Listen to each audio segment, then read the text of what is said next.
பசியோடு யார் வந்தாலும் உடனே ஒருவேளை சோறு கிடைக்கும்னு நம்பி வர இடம் உங்கள் ஆஃபீஸ் தான்.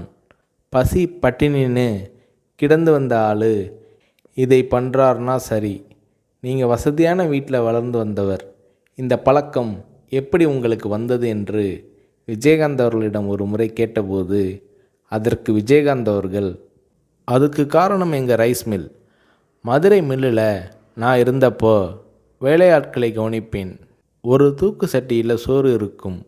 மதியம் பாதியை சாப்பிட்டு விட்டு மறுபடியும் வேலைக்கு போயிடுவாங்க. 3-3:30 மணிக்கு மிச்சம் மீதியை சாப்பிடுவாங்க. எனக்கு வர சாப்பாட்டு பாத்திரங்களை கழுவுவதற்கு போட்டியே இருக்கும். காரணம், அதில் பாதி சாப்பாடு மிச்சம் இருக்கும். உலகத்தில் பெரிய கொடுமை பசி கொடுமை தான். வயிறு காஞ்சி வந்து நின்றவனுக்கு என்ன சொன்னாலும் ஏறாது. தவிர பெரியவங்க சொல்லுவாங்க, மனுஷனுக்கு எது கொடுத்தாலும் எவ்வளவு கொடுத்தாலும் பத்தாது, வேணும் வேணும் என்று தான் கேட்பான். அவன் போதும்னு சொல்கிற ஒரே விஷயம் சோறு மட்டும்தான்னு சொல்லுவாங்க. அது என் மனசில் பதிஞ்ச விஷயம். என்னால் கொடுக்க முடியுது, செய்கிறேன். நான் சம்பாதிக்கிறது மக்கள் காசு. என் உழைப்புக்கு அதிகமாகவே ஊதியம் தராங்க.